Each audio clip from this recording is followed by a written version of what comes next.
Tuhan Yesus berkata bahwa di atas batu karang ini aku mendirikan jemaatku. Tetapi ada terjemahan Alkitab dari sekitar 30 atau 40 Alkitab itu ada satu kebenaran yang ditulis di dalam kebenaran Alkitab ini yang merupakan sejarah yang ditulis juga oleh orang Romawi, bahwa ada satu istilah di dalam ketentaraan Romawi yaitu eklesia. Eklesia yang sama juga dipakai untuk gereja.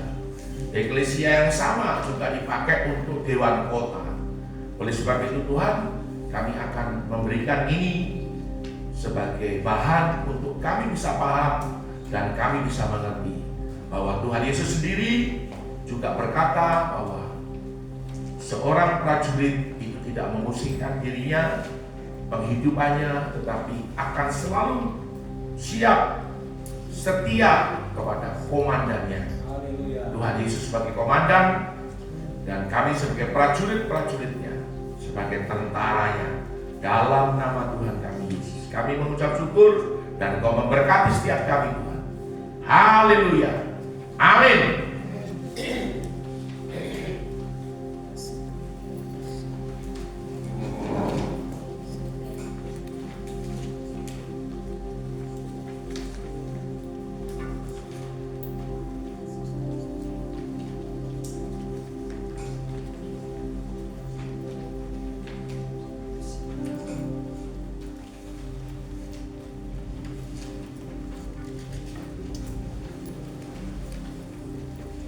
Ya, saudara, firman ini memang pernah saya sampaikan, ya, yaitu mungkin sekitar 2 atau 3 tahun yang lalu.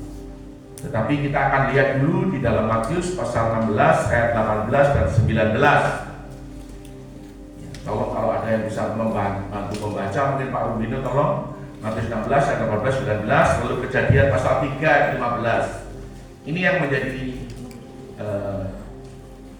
kan dasar firman mengapa kok gereja itu menjadi pasukannya Tuhan.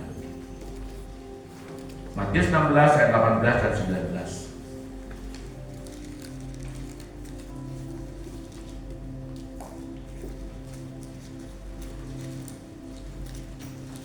Mari Pak Rubino silakan.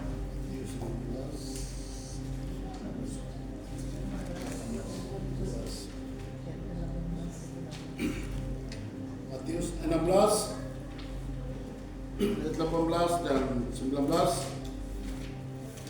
Dan aku pun berkata kepadamu, engkau adalah Petrus, dan di atas batu karang ini aku akan mendirikan jemaatku, dan alam maut tidak akan menguasainya.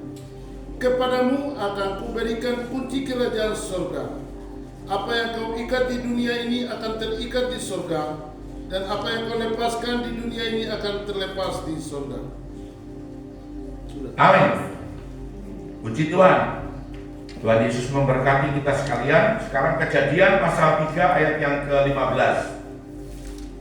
Tolong, ada satu orang lagi baca. Andre, tolong Andre. Kejadian 3 ayat yang ke-15 yang ke-52 ayat 15. Aku akan mengadakan permusuhan antara engkau dengan perempuan ini, antara keturunanmu dan keturunannya. Keturunannya akan meremukkan kepalamu dan engkau akan mematuk tumitnya. Ya, puji Tuhan. Bapak Ibu, saudaraku yang saya kasih dalam Tuhan, judul ini, gereja sebagai kapal perangnya Tuhan, ini adalah cuma istilah. Jadi jangan nanti saudara tanya begini, Pak Pendeta, itu tidak ada ayatnya dalam Alkitab. Memang betul, tidak ada kapal perang di dalam Alkitab, itu tidak ada. Tetapi ini hanya istilah saja untuk memudahkan kita, untuk memberikan pemahaman dan pemikiran dalam kita menerima seperti apa sih sebenarnya peperangan yang harus kita lakukan itu. Makanya kita ini gereja ini dianggap sebagai kapal perang. Nah, kenapa dianggap sebagai kapal perang? Karena kalau orang naik kapal Dobon Solo, naik kapal Titim Melau, atau naik kapal sinabung, itu kan mereka santai-santai toh. Bisa goyang kaki, bisa minum kopi, bisa mungkin melakukan hal-hal yang jahat pun bisa toh. Tetapi kalau di dalam kapal perang ini semua itu harus siap, ya toh. Semua harus siap, sedia untuk diterjunkan. Karena di dalam kapal perang ini nanti ada pasukan komando juga, gitu seperti itu. Nah, gereja itu sebenarnya yang ada dalam pemikiran daripada Tuhan kita Yesus Kristus atau Yesua itu adalah eklesia. Eklesia yang dimaksud adalah istilah ketentaraan Romawi. Nah, nanti kita akan lihat ya. Nah, jadi firman-Nya itu berkata, aku pun berkata kepadamu, engkau adalah Petrus, dan di atas batu karang ini aku akan mendirikan jemaatku, dan alam maut tidak akan menguasainya. Dan kepadamu kuberikan kunci kerajaan surga, apa yang kuikat di bumi terikat di surga, apa yang terlepas di bumi terlepas juga di surga. Nah, Bapak Ibu saudaraku yang saya kasih dalam Tuhan, terjemahan Alkitab itu ada sekitar 30 atau sampai 40 Alkitab. Ya, yang terkenal itu yang kita sekarang baca ini kan terjemahan baru. Nah, saya tidak tahu ini berasal dari Alkitab terjemahan bahasa Inggris yang mana, tetapi ada kata terjemahan lain yaitu King James, ya, version, lalu New King James version, lalu NIV, New International Version, lalu ada Jewish, ini Alkitab juga ada Jewish Word, maksudnya itu, lalu dari itu kemudian The Message, kemudian macam-macam. Nah, salah satu penerjemahan Alkitab ini itu mengatakan bahwa dia tulis berdasarkan itu disebutkan eklesia. Jadi jemaatku itu adalah eklesia. Nah, apa yang ada dalam pikiran Tuhan Yesus pada waktu itu adalah gerejaku itu harusnya tempat berkumpulnya para tentara. Nah, kalau Romawi kan itu secara fisik mereka perang. Tetapi kalau gereja bukan secara fisik kita perang, tetapi secara roh. Ya, karena musuh kita adalah iblis. Kan, seperti itu. Kemarin sudah dijelaskan musuh kita adalah iblis. Ya, jadi pemerintah di udara, penghulu di udara, kemudian roh-roh jahat di udara, ya itu musuh kita, ya. Makanya gereja adalah tentara atau pasukan Tuhan. Itu hanya istilah, ya. Tetapi kita lihat dalam Matius 16 ayat 18 ini, di dalam bahasa Inggris itu ditulis begini, upon this rock I build an army. Jadi di atas batu karang ini aku mendirikan jemaatku atau eklesia. Ya, eklesiaku, seperti itu. Jadi eklesia yang dimaksud ini adalah istilah ketentaraan Romawi. Nah, ek sendiri artinya keluar, kalio artinya memanggil. Jadi kalau eklesia itu adalah memanggil keluar dari gelap kepada terang, itu kan gereja. Dipanggil keluar dari gelap kepada terang, dari kebinasaan kepada hidup yang kekal. Tetapi saudaraku, ada istilah baku. Dan ini memang benar, sudah diteliti, ya toh. Nah, waktu itu Petrus Agung itu meneliti, ya, itu benar, seperti itu ya. Tetapi ada istilah dalam kendaraan Romawi itu namanya eklesia, yaitu tempat bertemunya para pasukan elit dari berbagai keahlian perang tentara Roma. Nah, ini yang ada dalam pikiran Tuhan. Nah, kalau gerejaku ini menjadi tentaraku, betapa hebatnya. Karena ada kuasa, yaitu kuasa supranatural. Ada kuasa yang hebat, ada kuasa yang dahsyat daripada Tuhan itu sendiri. Nah, saudara, kita harus tahu dulu musuh kita itu siapa. Nah, ini kan ada satu namanya declaring war atau deklarasi perang yang diangkat, yang disampaikan oleh Bapak kita. Ya, kalau dalam perjanjian lama itu namanya YHWH atau Yahweh. Ya, jadi di sini dikatakan Kejadian 3 ayat 15 bukan 16, ini salah. Ya. Jadi di saudara catatan saudara itu salah itu. Ya ini 15 ya. Aku akan mengadakan permusuhan antara engkau, yaitu ular, ya, dan perempuan ini, yaitu Hawa, ya toh, antara keturunanmu dan keturunannya. Jadi selalu kita lihat toh, kalau kita bicara Bible study kemarin, itu mulai dari Kain Habel, kemudian Mordekai, Esther, dan Haman. Itu kan yang satu adalah keturunan Hawa, yang satu lagi adalah keturunan daripada ular itu. Begitu. Daud dan Goliat, satu adalah keturunan Hawa, yang satu adalah keturunan ular itu. Lalu Yesus sendiri yang mati, toh dia disalibkan itu kan. Yesus itu keturunan daripada Hawa, yang menyalibkan itu keturunan daripada ular itu. Seperti itu. Tetapi ada satu perkara yang besar, bahwa keturunan perempuan itu selalu menang. Itu yang saya ada dalam otak saya itu.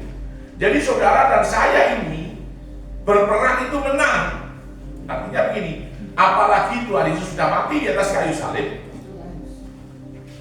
ya toh, telah menanggung, memikul semua dosa, semua kutuk, dan dia jadi juru selamat kita, mati, dan dalam 3 hari dia bangkit naik ke surga.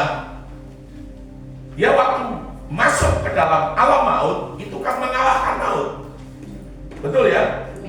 Maut itu dikalahkan, sehingga tidak punya kekuatan atau kuasa lagi. Nah makanya Efesus itu menulis, Efesus pasal 6 ayat yang ke-10 ya, dan 11 itu dikatakan bahwa kita itu harus kuat di dalam kekuatan kuasa Tuhan. Dan musuh kita, yaitu maut atau iblis itu, hanya punya senjata, yaitu tipu daya. Contoh, singa yang mengaum-ngaum. Saya itu pernah ajak Yosafat dengan Yonatan itu. Saya mau ajak saja ke kebun binatang Surabaya. Itu tujuan saya satu. Saya pikir cuma saya pergi ke kebun binatang tempat singa. Itu singa itu saudara itu mengerikan, menakutkan ini. Oh, menakutkan sekali.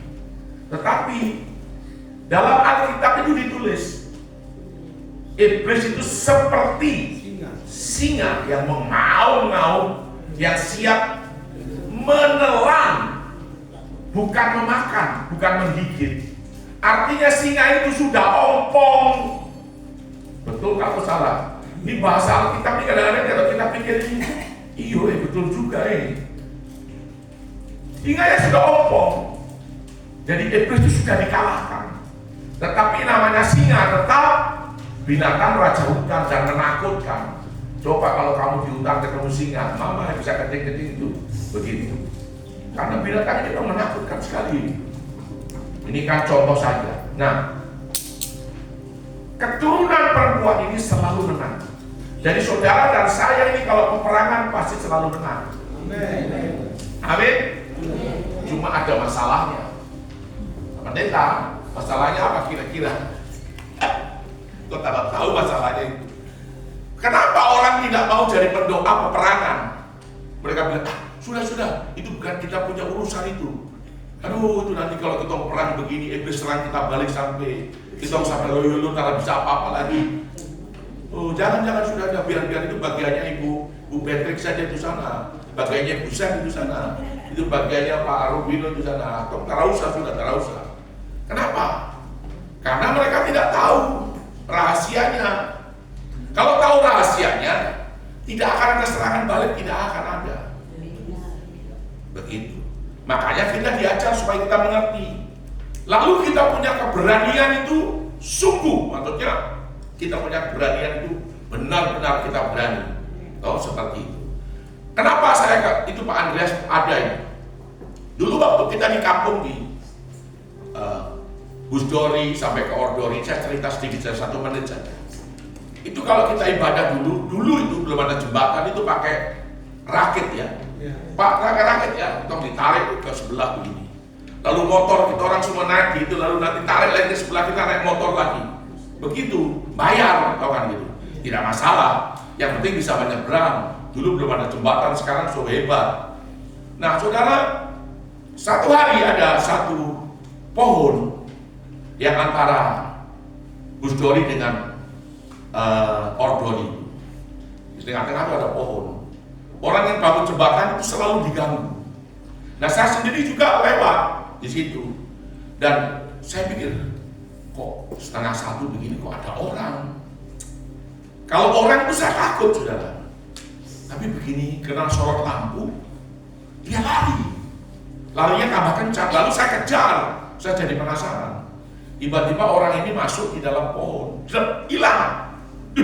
Berarti ini setan, bukan orang.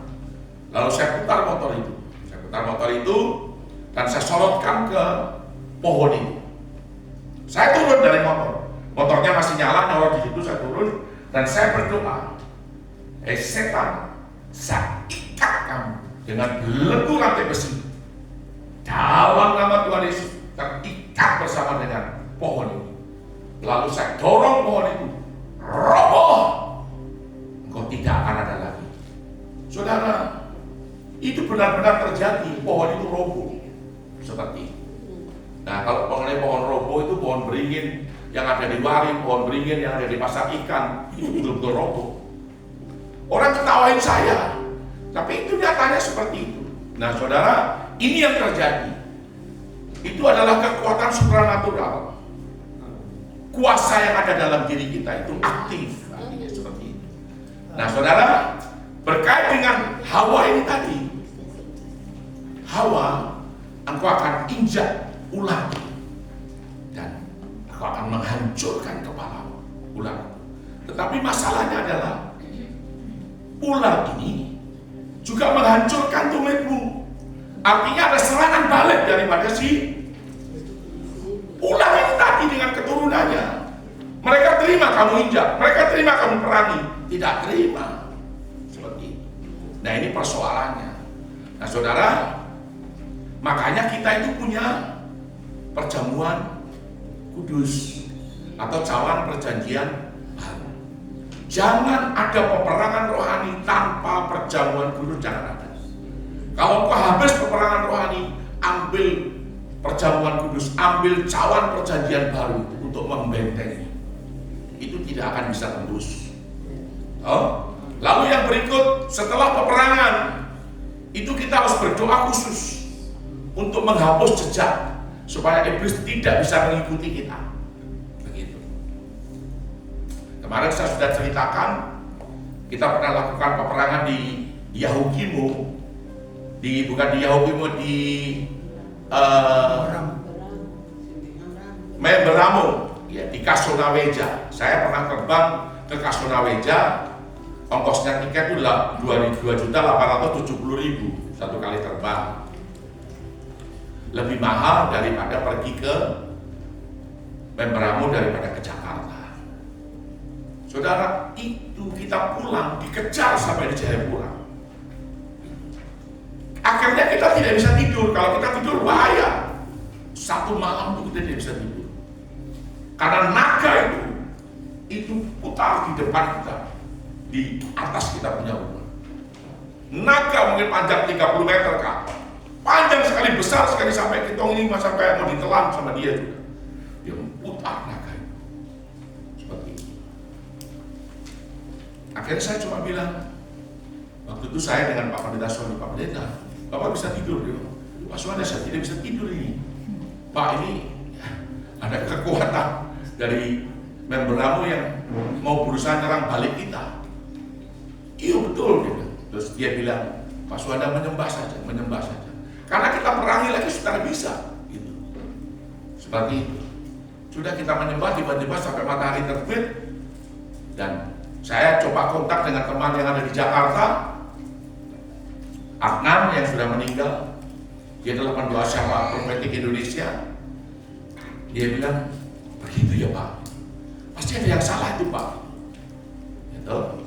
Yang pertama memang dulu kita tidak tahu kalau harus menghapus jejak. Yang kedua, cawan perjanjian baru tetap melindungi kita. Iblis tidak bisa serang kita, cuma dia main saja. Yang ketiga, dia bilang sama saya begini, Bapak pasti lupa. Apa itu? Bapak harus tanam 4 panji. Nah kemarin kan saya sudah cerita 4 panji. Yang pertama adalah Mazmur 60 ayat yang ke-6. Setiap orang yang takut kepada Tuhan itu diberi panji untuk berlindung terhadap kuasa musuh. Jadi siapa yang memberikan perlindungan? Bukan kita, Tuhan yang memberikan perlindungan. Yang kedua, setiap tempat yang kamu injak dengan telapak kakimu itu kuserahkan kepadamu, seperti apa yang dikatakan Musa kepada Yosua. Jadi tempat itu kita duduki, jadi itu menjadi hak milik kita. Itu namanya kepemilikan akan Bapa Yahweh. Itu panji yang kedua. Lalu yang ketiga adalah Mazmur 33 ayat ke-8. Hai penduduk bumi, takutlah akan Tuhan. Hai penduduk bumi, gentarlah akan Tuhan. Jadi panji dan gentar takut akan Tuhan ini. Dan yang terakhir adalah Yohanes 17 dan 17. Firman-Mu adalah kebenaran. Itu yang menjadi panji yang harus kita katakan. Begitu. Saya waktu mengenai, iya betul ya, dia bilang lupa. Terus dia bilang sama saya, kau bikin sekarang. Dia tidak akan kembali lagi. Sudah kau bikin, tidak akan kembali lagi. Seperti itu saudara. Jadi serangan balik itu tetap ada bagi orang yang tidak tahu dan tidak mengerti. Tetapi bagi orang yang tahu dan mengerti itu aman. Tidak ada persoalan. Kami ini kalau jalan, tidak ada Paulus, Yosafat semua. Itu kalau ada yang lupa, mereka selalu ingatkan, hapus jejak dulu. Kita turun sebelum masuk ke kita punya tempat, kita hapus jejak dulu. Kita hapus jejak. Jejak kita dihapus supaya iblis tidak ikuti kita sampai ke rumah kita. Gitu. Seperti itu. Nah ini yang saudara harus tahu. Mungkin di situ tidak ditulis, tetapi saudara, kunci kemenangan itu sudah diberikan. Dan Yesus atau Yesua itu sudah memberikan kita kemenangan. Amin. Jadi engkau bukan orang yang kalah. Bukan. Tapi engkau adalah orang yang menang. Kitab Roma juga bilang seperti itu toh. Kita adalah orang-orang yang menang. Jadi tidak ada kekalahan sebenarnya. Kalau saudara kalah, saudara membleh, itu berarti ada kesalahan. Jangan ada yang buka celah. Toh, peperangan rohani begini cerita orang. Aduh, cerita orang bikin gosip. Wah, saudaraku itu bahaya itu. Lah satu orang harus bilang, stop sudah, kau jangan bicara itu. Itu setan masuk nanti. Tapi kan seringkali begitu toh. Begitu, tidak terasa, tidak sadar kita cerita orang. Kita gosip. Nah itu persoalan. Apalagi toh, kita lagi peperangan begini putar HP, lihat TikTok. Yang keluar nih, kalau laki-laki perempuan yang pakai baju belum lengkap. Aduh, itu masalah itu. Aduh. Nah ini saya cuma contoh saja. Itu tidak boleh. Dan itulah yang menjadi persoalan. Toh. Jadi jangan sampai ada celah yang bisa membuat kita ini iblis masuk. Kita harus tetap fokus kalau peperangan itu. Makanya saudaraku, di dalam peperangan itu selalu ada jarahan. Coba lihat, kalau satu tentara, satu negara perang lawan negara lain, begitu dia menang, dia menjarah. Trump menjarah Venezuela. Dulu presiden siapa yang nyerang Irak itu? George Bush ya. Nyerang Libya juga sama, dia menjarah. Lalu yang nyerang Irak itu siapa? George Bush juga ya. Atau Clinton? Oh, Clinton nggak pernah perang. Itu dulu tuh si Ronald Reagan itu presiden koboi itu. Ronald Reagan lalu satu presiden lagi yang nyerang. Dia selalu seperti itu. Nah sekarang ini Amerika juga punya tujuan. Peperangan ini tujuannya adalah Amerika itu telah bilang make American great again, itu membuat Amerika itu bangkit dan berjaya kembali. Artinya supaya dunia ini mengakui Amerika, kok hebat Aceh, seperti itu. Tapi inilah saudaraku yang terjadi, ya. Tetapi saudaraku, keturunan wanita itu tetap dia menang. Kalau kita kemarin di Bible Study itu tetap dia menang. Saya lihat di Louis, ini dia menang terus, tidak ada kalah, tidak ada. Gitu. Saudara dan saya adalah orang-orang yang menang. Amin. Nah, seperti itu. Nah, kita lihat ini lagi berikutnya adalah di dalam 2 Timotius pasal 2 ayat yang ketiga dan keempat. Mari Pak Rubino tolong baca 2 Timotius 2 ayat 3 dan keempat. Di sini saudara, saya kadang-kadang duduk, kadang-kadang berdiri ya. Oke, jangan naik kapal penumpang.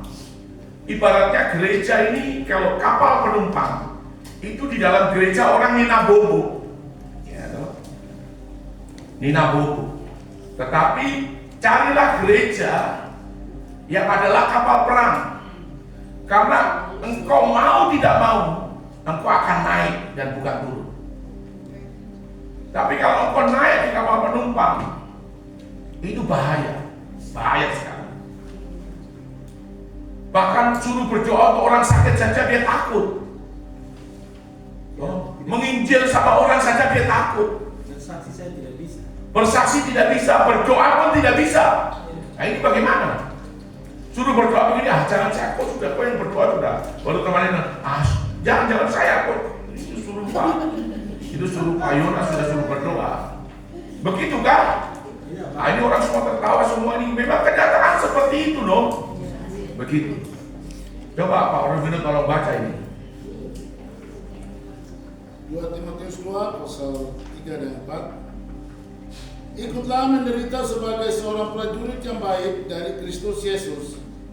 Seorang prajurit yang sedang berjuang tidak memusingkan dirinya dengan soal-soal penghidupannya. Amin. Supaya dengan demikian ia berkenan kepada komandannya. Haleluya. Terus ada lanjutnya lagi di bawahnya lagi, coba dibaca, itu ada 2 panggilan lagi. Bahasa petani dan olahraga. Seorang olahragawan hanya dapat memperoleh mahkota sebagai juara Ya. apabila ia bertanding menurut peraturan olahraga. Amin. Seorang petani yang bekerja keras haruslah yang pertama menikmati hasil usahanya. Oke. Puji Tuhan. Jadi saudara, Timotius ini sebenarnya mengajarkan 3 panggilan. Yang pertama adalah panggilan sebagai tentaranya Tuhan. Jadi benarlah apa yang dikatakan Tuhan Yesus itu, ya, bahwa kita ini adalah tentaranya Tuhan. Ya, kalau dalam perjanjian lama itu ayatnya sebenarnya cukup banyak sekali. Ya, jadi kita ini adalah pasukannya Tuhan. Tetapi Timotius juga mengajarkan kita ini juga sebagai seorang petani yang harus menabur, gitu. Nah, Timotius juga mengajarkan kita bahwa kita ini adalah seorang olahragawan, seperti Paulus bilang, kalau kamu jadi petinju jangan sembarang pukul, karena kalau tidak kamu akan dipukul dan kamu mati atau KO. Tetapi kalau kita tidak sembarang memukul, maka kita pasti menang, kan begitu. Nah, Paulus juga bilang kita ini harus ada di dalam gelanggang pertandingan, bukan di luar menjadi penonton. Kita harus demikian rupa fokus untuk berlari sehingga mencapai garis finish. Kan begitu. Dan itu yang terjadi. Nah, saudara, nah ini antara kapal penumpang tata melau dengan kapal perang itu beda. Kalau kapal penumpang itu orang bisa santai-santai, bisa santai-santai, bisa minum kopi, bisa ongkang-ongkang kaki, seperti itu. Iya, seperti itu. Tetapi kalau saudara dalam kapal perang, itu selalu siaga. Begitu sirine bunyi, langsung. Saya itu dulu, om saya itu tentara. Dia ada di Brawijaya, om saya. Saudara, saya waktu kerja di Surabaya sering tidur di rumahnya, karena ya memang dia di Surabaya, jadi di Brawijaya. Jadi saya tidur di rumahnya begini. Pokoknya kalau sudah jam 4 pagi itu sirine bunyi, dia langsung loncat dari tempat tidur, dia pakai celana itu semua itu cepat, lalu pakai kopel dan dia lari langsung ke apel di lapangan. Seperti itu. Nah, itu tentara. Gitu. Tetapi saya bilang begini, aduh, saya tidak mau kalau jadi tentara. Apalagi waktu itu gaji kecil toh. Nah, kakek saya, Suroso juga itu dulu polisi. Dia itu pengawalnya Kapolres. Oh, jadi dia juga tawarin saya, sudah kamu masuk jadi polisi saja. Kamu pasti masuk. Tinggi badanmu semua sudah dapat semua. Masuk saja. Saya tanya. Waktu itu saya bayarkan Bapak berapa gajinya? 29.500. Saya bilang saya tak mau. Saya waktu itu kerja gaji sudah 45.000, saudara. Begitu. Saya tak mau. Nanti susah jadi polisi. Mau makan apa? Jadi tentara juga sama. Gaji waktu itu kecil. Tapi kalau sekarang jadi polisi boleh. Kalau gaji 6-8 juta. Kan begitu. Sekarang ya, sekarang. Ya. Jadi saudara, ini diibaratkan, ini ibarat itu kan sebagai satu kayak kiasan saja. Banyak gereja sekarang ini seperti kayak kapal pesiar nih. Semua itu mulai dari lampunya, mulai dari musiknya, mulai dari pemimpin pujiannya, singernya semua itu berubah jadi artis semua. Artis semua yang main di panggung itu artis semua. Hebat bukan main nih. Begitu.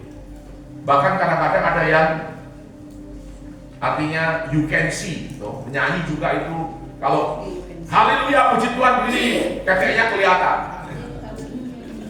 Haleluya puji Tuhan begini, bajunya naik begini toh, udele ketok, udele. Itu bahasa Jerman Barat.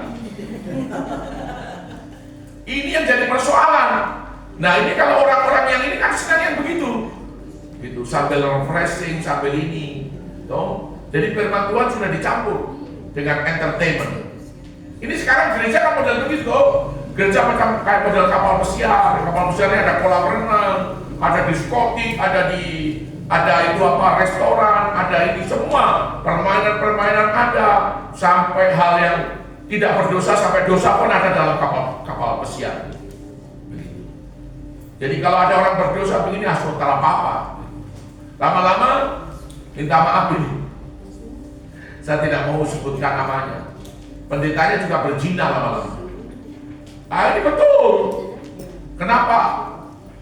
Pelayanan yang sudah dibangun dengan mendapatkan, ini di luar negeri bukan di Indonesia, mendapatkan penghasilan itu jutaan dolar, tiba-tiba runtuh dan kaget karena pendetanya ternyata punya istri simpanan 2. Wah, hebat sekali Nah, ini persoalan. Nah, sekarang kita ini mau ke gereja mau apa kan itu? Mau naik kapal pesiar gitu. Toh, enjoy jalan-jalan kemana? Apa yang menjadi keinginan, sampai keinginan daging pun terpenuhi semua. Masa begitu? Begitu. Jadi pelayanan sudah dibungkus demikian rupa menjadi satu entertainment. Entertainment itu hiburan.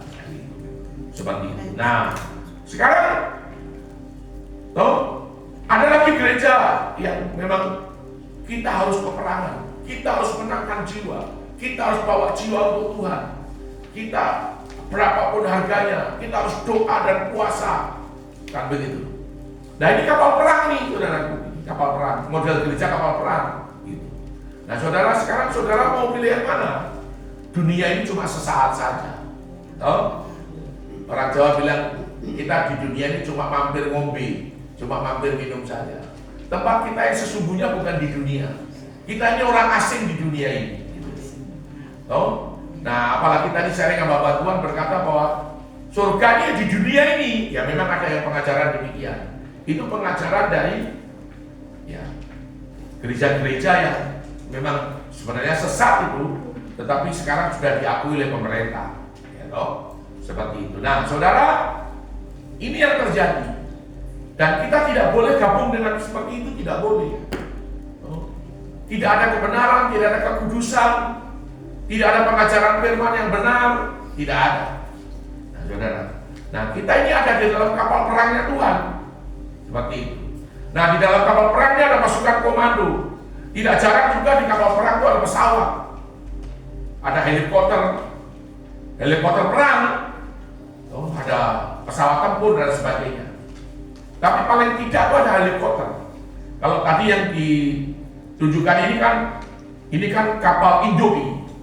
Ini kapal induk ini bisa memuat pesawat tempur, bisa muat helikopter, saudara, dan ribuan pasukan yang di dalam kapal induk ini, saudara. Nah, gereja sebenarnya seperti ini harusnya, gitu. Nah, saudara, ada pasukan komando. Pasukan komando itu yang dilatih khusus untuk menyusup dan menjadikan peperangan itu dimenangkan, seperti itu. Nah, jadi ini, ya, jadi saudara harus ingat ini, ya, bahwa exkalio itu memanggil, ya. Eklesia memanggil keluar. Tetapi dalam istilah keterangan Romawi itu eklesia adalah tempat bertemu pasukan elit dari berbagai keahlian perang. Nah, sekarang Tuhan memberikan kita karunia. Ada karunia untuk karunia 9 karunia itu, ya toh? Nah, seperti itu. Itu karunia itu diberikan untuk satu peperangan. Lalu Tuhan juga memberikan kepada setiap kita panggilan. Kemarin Paulus sampaikan mengenai panggilan. Ya, kemarin saya sedikit menyesal sekali kenapa ada orang protes. Ya, sebelumnya dua hari sebelumnya orang Jakarta juga tanya saya, Pak Pendeta, kenapa 7 panggilan? Mana ayatnya 7 panggilan itu? Saya bilang karena ada, Pak.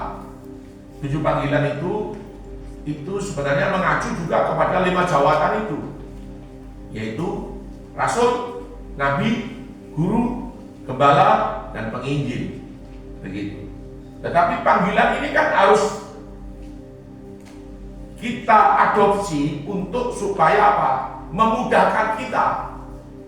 Toh, seperti kayak di gereja kita ini, gereja saya ini, ada orang-orang yang bekerja yang tanpa maksudnya dia bukan mungkin sebagai pendoa syafaat yang intens, dia juga bukan sebagai pembawa firman atau pemimpin pujian yang hebat, tetapi mereka kerja. Pada saat kita buat kegiatan apa saja itu mereka kerja. Kadang-kadang tidak kita suruh pun mereka sudah kerja. Tidak kita suruh pun mereka, Pak Gembala ini ada kue, Pak Gembala ini ada gula, Pak Gembala ini ada bubur kacang hijau, ini ada apa begitu. Ini, saudara, ini kan panggilan, toh? Panggilan sebagai apa yang kalau saya harus kerjakan semua, yuk gak iso, saudara, gak bisa. Nah, jadi ada orang-orang yang mendukung, menopang untuk kita kerjain. Ada panggilan pilar, panggilan tentara, panggilan imam, panggilan raja. Panggilan imam, toh, itu yang bisa khotbah, bisa berdoa, toh, lalu bisa dapat visi Tuhan. Pak Gembala ada visi Tuhan ini. Biasanya saya doa lagi, seperti itu. Nah, panggilan raja itu orang yang kerja. Kamu pegawai negeri, pegawai swasta, lalu kamu yang jualan sebagai pengusaha atau yang melaksanakan proyek kontraktor dan sebagainya. Itu panggilan raja. Toh, begitu ada acara begini, sudah Pak Gembala, nanti saya punya, nanti kuenya 3 hari saya yang tanggung, saya beli kue. Seperti itu. Toh, ini contoh saja, ini contoh. Pak Gembala ini ada berkat. Bapak bisa pakai beli beras kah, beli apa kah, beli lauk kah, apa semua, kan begitu. Seperti itu panggilan raja. Gitu. Kalau panggilan imam itu biasanya dia berdoa, berdiri di tengah-tengah celah antara orang berdosa dengan Bapa kita di surga, dengan Tuhan. Ya. Dia bisa berdiri dan meminta pengampunan, bisa berdiri dan melepaskan pengampunan, bisa berdiri dan memperdamaikan. Nah itu imam punya pekerjaan itu seperti itu. Lalu panggilan apa lagi? Panggilan sebagai penuai. Ya penuai itu ya sama dengan penginjil. Jangan tanya lagi mana 7 panggilan itu ayatnya di mana? Karena ada ayatnya itu terpisah. Tetapi kalau 5 jawatan itu iya memang seperti itu. Itu 1 ayat ada. Nah saudara, kemarin kan pertanyaannya itu kan kita jadi blunder. Kenapa? Karena dia tanya kemarin kan bilang, kenapa kita tidak pakai 5 ini saja? Maksudnya kan begitu, keinginannya kan dia begitu. Kenapa pakai 7 itu? Saya bilang, Pak, bukan 7, mungkin 10, mungkin 12. Nah ini tadi ada panggilan sebagai petani, ada panggilan lagi sebagai olahragawan. Lalu ada panggilan lagi pembaca. Pembaca panggilan atau tidak? Pembaca itu panggilan. Pembaca itu mungkin rasul. Dia baca di tempat yang susah, buka gereja, buka perintisan. Itu memang Tuhan bilang itu pembaca. Lalu nanti ada orang lagi datang, penuai, dia tuai jiwa-jiwa, penginjilan datang. Nah, oke, saya tidak cerita itu, cuma menjelaskan kembali. Jadi jangan sampai nanti kita blunder juga. Ya.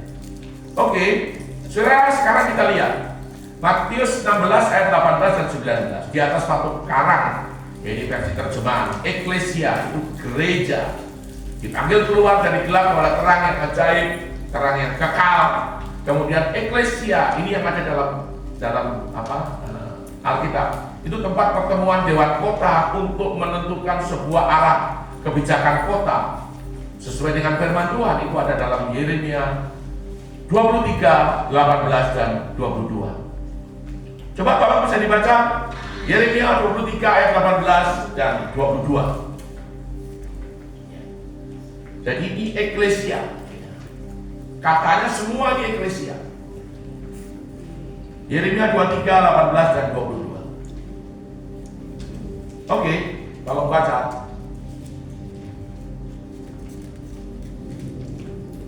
Mari Pak Rimino baca. Si Pak Rimino sudah dapat. Yeremia 23 ayat 18. Sebab siapakah yang hadir dalam dewan musyawarah Tuhan sehingga ia memperhatikan dan mendengar firman-Nya?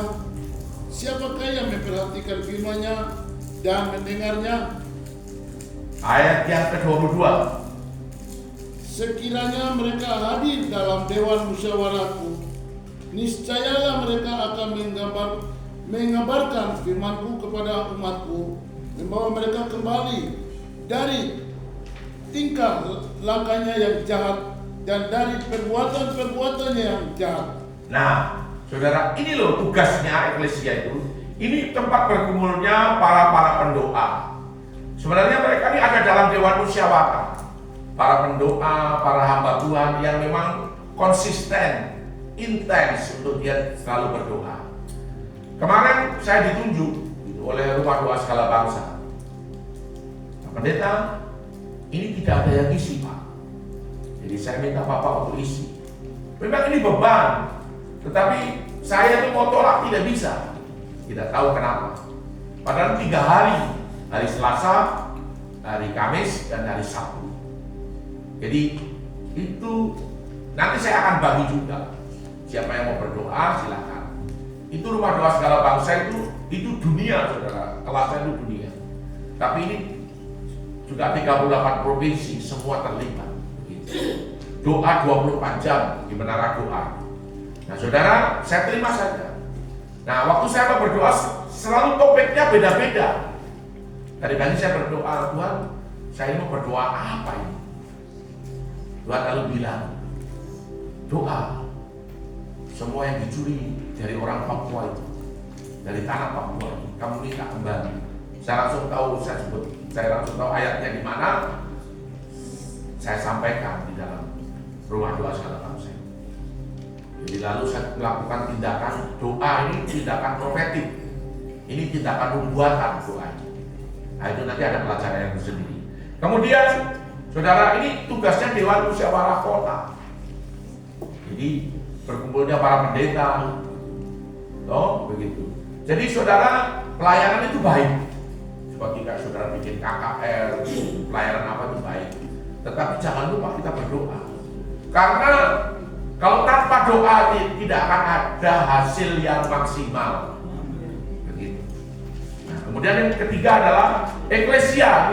Ini yang ada dalam pikiran Tuhan kita Yesus. Dia waktu lihat tentara Roma saja seperti itu. Lalu dia berkata, saya mau juga gerejaku seperti eklesia yang orang-orang Roma ini bilang.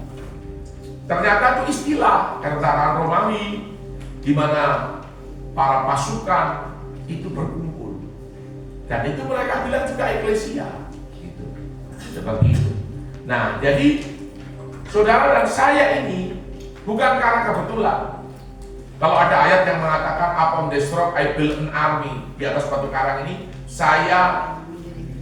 Tuhan Yesus itu membangun tentara-tentaranya.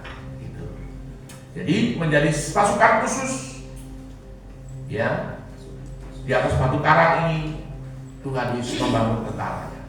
Jadi saudara jelas ya mengenai eklesia itu tiga. Yang pertama itu adalah gereja, yang kedua itu Dewan Musyawarah, dan yang ketiga adalah istilah ketentaraan, di mana ini juga yang dipakai oleh Tuhan untuk gerejanya di akhir zaman.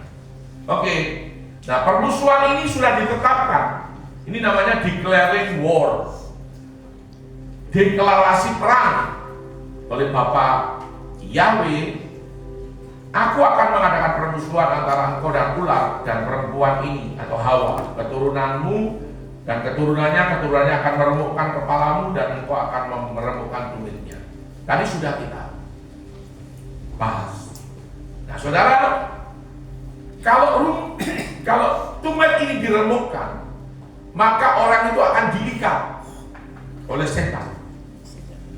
Mengapa banyak orang dia ketakutan? Mengapa banyak orang dia kekhawatiran? Saudara, mengapa banyak orang dia tidak mau menginjil? Mengapa banyak orang dia tidak mau berdoa kalau ada orang yang sakit? Karena dia sudah diikat. Karena tumitnya sudah diremukkan oleh ular itu tadi.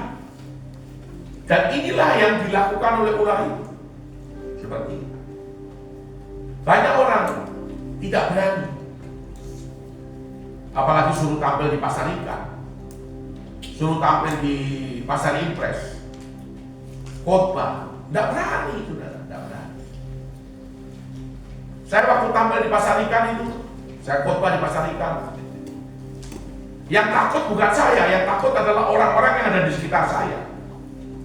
Takutnya kenapa? Itu orang yang potong-potong ikan itu kan parangnya tajam sekali. Lalu sekali tebas itu leher langsung hilang, leher langsung hilang. Kelapa langsung hilang, kelapa langsung tak kupas. Saudara, tapi firman Tuhan disampaikan itu orang tetap senang, walaupun itu keras. Bagaimana? Betul kan? Betul. Seperti itu.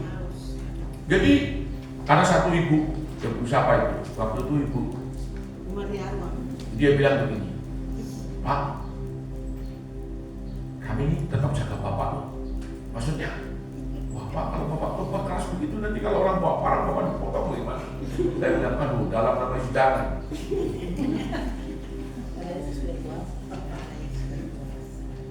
Tapi tidak ada pikiran dalam pikiran saya nanti orang bisa buat begitu, tidak ada. Ini Roh Kudus yang bekerja. Tetap orang menjawab. Tetapi anehnya itu kepala pasar itu bilang gini, Pak Pendeta, Bapak bikin begini tiap minggu boleh? Saya bilang, iya tiap minggu, tapi ini kan kita kasih makan kamu. Dalam hatiku ini, kalau kita pelayanan itu paling tidak 50 nasi kota itu, nasi itu. Kita bagi sama mereka. Kalau itu nilainya 10.000 kan sudah 500.000. Kalau 10.000, kalau 12.000, karena kita masak sendiri tuh nilainya antara 12.000 sampai 15.000 itu ayam. Biasanya kita tidak mau kasih makan ikan, kasih ayam supaya dok senang juga tahu, jadi tidak makan ikan terus. Nah saudara, itu yang terjadi. Kekuatan kuasa Tuhan itu bekerja. Jadi sebenarnya kalau saudara mengerti peperangan, itu saudara tidak takut dengan setan, tidak takut. Tidak takut, sama sekali tidak takut. Bahkan kalau ada setan itu saudara berani tantang. Begitu. Jadi contoh. SMP 3 itu pernah kesurupan itu 142 anak kesurupan. SMK YPK itu mungkin sekitar 50 kesurupan. Tetapi saudara, waktu di SMP 3 itu pertama itu 7 pendeta hadir. Hari kedua, hari ketiga, hari pertama, hari kedua saya tidak ikut karena waktu itu kita ada bongkar kontainer dan ada pokoknya urusan sangat penting sih tidak. Hari ketiga saya baru turun. Itu tinggal 4 pendeta. Hari keempat, hari kelima tinggal 2 pendeta. Tinggal kita orang saja. Orang semua mundur semua. Saya langsung berteriak, "Amin Tuhan. Kalau kita kalah, aduh Tuhan kok malu sampai Tuhan kasih cara buat kita orang ini untuk kita menang perang. Karena kau sudah menang, kemenangan sudah ada dalam diri kita ini. Tetapi caranya bagaimana Tuhan?" Lalu Tuhan mulai berfirman, "Lakukan seperti tembok Yeriko." Jadi kau keliling itu SMP 3 itu 7 kali keliling, keliling 7 kali. Ini betul. Hari Senin pagi, ibu kepala sekolah ada sama suaminya dari. Hari Senin upacara untuk ya, ibu saya minta itu upacara diganti ibadah. Suaminya bilang, bikin saja ibadah. Sudah. Terus istrinya bilang yang jadi kepala sekolah, iya Pak. Nanti saya bilang musik, pokoknya kami semua yang melayani. Kita bikin ibadah. Yang hadir berapa? 600 anak SMP 3 itu. Itu istrinya Pak John ada di situ toh Pak. Istri saya. Iya. Itu istrinya Pak John ada. Saudara, begitu ibadah dilaksanakan. Saya bukan yang khotbah, saudara. Saya tunjuk pendeta lain khotbah. Kamu yang khotbah, saya tidak khotbah. Saya ini kan cuma keliling saja. Saya ini pendoa dari keliling. Begini saya jalan begini bau kayak kemenyan. Siapa ini? Dukun dari mana nih? Ini betul ini saya ngomong. Saya mulai jalan keliling sekolah. Saya kaget sekali. Itu tempat di mana yang bekas gua itu yang pernah ada pertikaian antara marga Korwa, masa itu, dan satu lagi marga di situ ada 3 marga. Itu di situ mereka pakai itu sesaji. Ada bubur merah, bubur putih, ada tembakau final, dan ada dupa 2. Saya bilang kurang ajar sekali. Saya itu marah sekali. Saya sudah tidak pikir panjang. Ini satu baki ini saya angkat. Dalam nama Yesus saya balik di tempat becek lalu saya injak. Dalam nama saya injak. Saya langsung bilang siapa yang mau lapor ke polisi lapor. Nanti saya akan datang. Tapi tidak ada yang berani lapor, tidak ada. Saya bilang kamu tidak menghormati orang ibadah. Kamu mengganggu orang ibadah. Saya bilang. Saudara, ini kan declaring war. Ini betul saudara. Iya. Begitu. Dan hari itu ternyata saya tahu bahwa banyak saudara kita orang Hindu di sekolah di sini. Dan akhirnya yang orang Hindu ini juga baik dengan saya. Saya bilang kau lakukan ini silakan. Kami selesai dulu baru kau bikin, silakan. Jangan kau bikin sama-sama dengan kita begini. Mosok di sebelah begini, ibadah di sebelahnya dong bikin begini. Itu yang saya marah sekali. Nah, saudara, begini-begini juga ini yang orang bikin jadi tidak suka dengan saya. Padahal kita ini menegakkan kerajaan surga di bumi. Kita ini menegakkan kerajaan surga di bumi. Nah, kita ini misioner. Misioner. Nah, saudara. Dan menegakkan kerajaan surga di bumi. Dan itu gereja itu harus misioner. Sekalipun jemaat kita ini juga tidak banyak. Karena banyak yang keluar, banyak sekali yang keluar, mungkin lebih dari 8 kakak di sini itu keluar. Ya, ada yang keluar pindah ke kota lain, ada yang pindah gereja, seperti itu. Jadi seperti itu. Tapi kita tetap jalan saja. Kita percaya bahwa nanti kalau Papua Utara ini jadi, ya gereja juga pasti akan ada imbasnya. Tidak mungkin orang kan pasti akan datang ke tempat kita. Oke, kita lihat kemenangan Tuhan dan kekalahan iblis.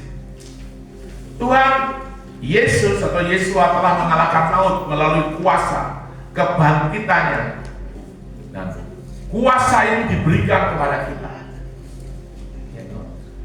Kemudian iblis atau maut sudah dikalahkan.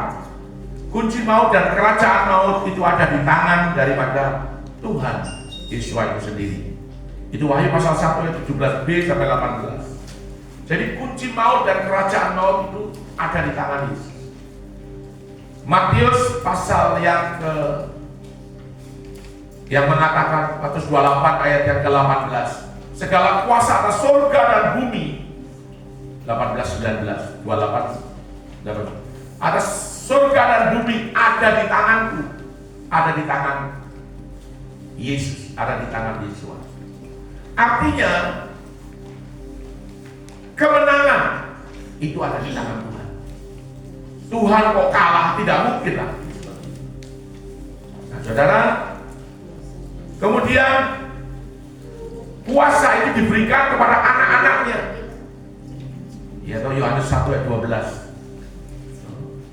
Kuasa itu diberikan untuk menjadi anak-anak Tuhan. Lukas 10 ayat 19. Sesungguhnya aku telah memberi kuasa kepadamu, ini kata Tuhan Yesus.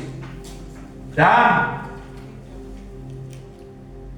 untuk menginjak ular dan kalajengking, menahan semua kekuatan musuh, sehingga tidak ada yang membahayakan kamu. Kisah 1 ayat 8. Tetapi jika Roh Kudus turun ke atas kamu menjadi saksiku dari Yerusalem, Yudea, Samaria sampai ke ujung bumi. Matius 28 ayat 18. Itu segala kuasa atas surga dan bumi ada di tanganmu. Toh, iblis atau maut sudah dikalahkan dan dia tidak berkuasa. Lihat sebelahnya, tidak berkuasa, diluncuti, kalah. Dia tidak bisa buat apa-apa, tetapi dia punya senjata namanya tipu daya. Nah, kita menang, kuasa itu diberikan, kita menang. Iblis itu kalah, dikalahkan dan ditaruh di bawah telapak kaki kita. Kalau saudara sadar bahwa iblis itu ada di bawah telapak kaki kita ini, dia ada di bawah telapak kaki, seperti itu. Kita menjadi pendakwa iblis dan iblis itu menjadi terdakwa, seperti itu. Nah, saudara, ya, sedikit lagi ya. Nah, ini secara penebusan. Secara penebusan itu diawali dari Kejadian 3:15. Keturunan perempuan ini akan menginjak kepalamu, hai ular, dan puncaknya adalah 1 Korintus 15 ayat 25 sampai 27. Musuh terakhir yaitu maut, yaitu iblis, itu sudah dikalahkan. Diakhiri dengan Wahyu pasal 12 ayat 11, bahwa oleh darah anak domba dan kesaksian, perkataan kesaksian iblis itu dikalahkan. Ayat 17, yaitu ayat 17 itu adalah di sana dikatakan orang-orang yang punya kesaksian Yesus dan punya firman itu tetap diburu dan dikejar oleh iblis. Coba perlu baca dulu. Ini ayat ini penting sekali. Wahyu 12 ayat 11 dan ayat 17. Perlu baca dulu. Jadi saudaraku, genderang perang itu ditabur.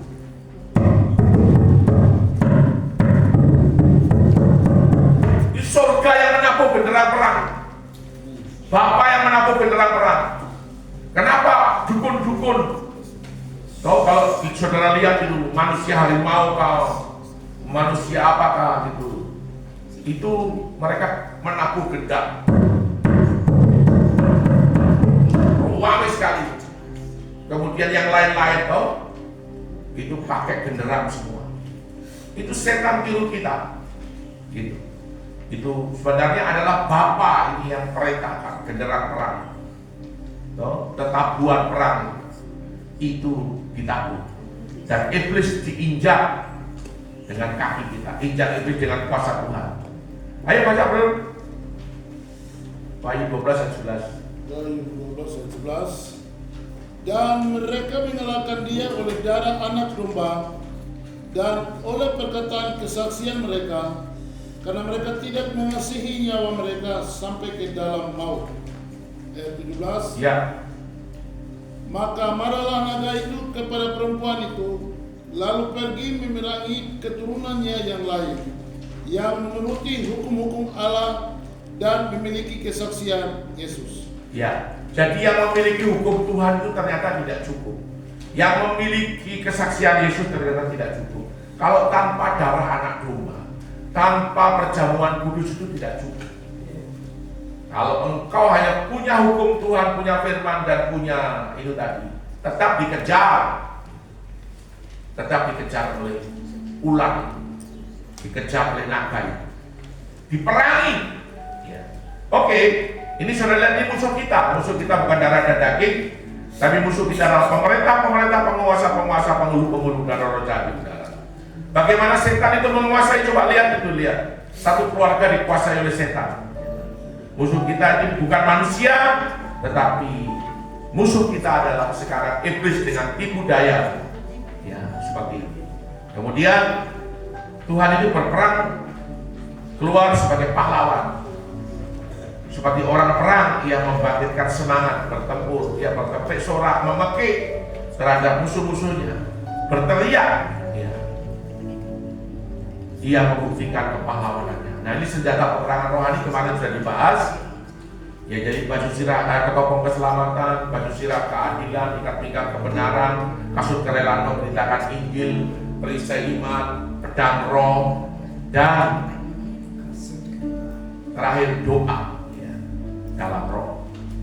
Ini peperangan itu kita harus lakukan setiap hari. Jangan tunggu iblis serang kita baru kita perang, jangan. Tapi harus kita lakukan, patahkan, hancurkan. Doakan anak-anakmu, lindungi anak-anakmu. Doakan suamimu supaya tidak dibawa suami. Doakan istrimu supaya tidak ada laki-laki lain goda istrimu. Nah, seperti itu. Nah, ini semua prajurit tampil maju sebagai pahlawan dalam kitab Yoel. Nah, saudara, kita ini adalah generasi Yoel. Kita memang diperintahkan, maklumkan itu perintahkan, bersiaplah untuk satu peperangan. Gerakkan para pahlawan, suruhlah maju para prajurit. Saudara adalah pahlawan dan prajurit Kristus. Tempalah mata wajahku menjadi pisau pemangkas menjadi tombak orang-orang yang tidak berdaya. Aku ini pahlawan. Katakan, di sebelahmu bilang, kamu adalah pahlawan. Amin. Bawalah turun ya Tuhan. Ya, bawa turun ya Tuhan, pahlawan untuk satu peperangan. Amin. Ya. Ikutlah menderita sebagai prajurit Kristus yang baik, ya, yang sedang berjuang untuk dan tidak memusingkan dirinya dengan soal-soal penghidupannya, supaya dengan demikian ia berkenan kepada komandannya. Tidak ada seorang tentara itu waktu dipanggil komandannya diperintahkan bawa ini, itu dan lain sebagainya. Lalu dia bilang, oh komandan, tidak bisa, saya punya istri lagi sakit di rumah sakit. Kok ditempeleng nanti? Tentara itu akan bilang, siap komandan, laksanakan. Begitu saudara. Nah, yang paling luar biasa, satu hari saya ini di airport Jayapura, di airport Jayapura, ini 1 menit saja, itu saya didatangi, pendeta, kami mau titip di tongkat komando. Hah? Kenapa saya tidak cari yang lain? Komandan bilang, Bapak yang harus bawa tongkat komando. Oke, Saya terima. Begitu saya bawa tongkat komando begini, semua orang lewat. Saudara tahu, ini komandan dari kerajaan surga nih, bawa tongkat komando dunia. Hormat semua. Saudara, itu artinya ada otoritas. Saudara ini orang-orang yang punya otoritas. Amin. Sekalipun tidak bawa tongkat komando, saudara punya otoritas. Tongkat komando dunia saja orang bisa hargai begitu kok. Kita lewat begini mau pesawat pramugari juga begini. Tongkat komando ini saudara, ini luar biasa. Mari kita naikkan pujian.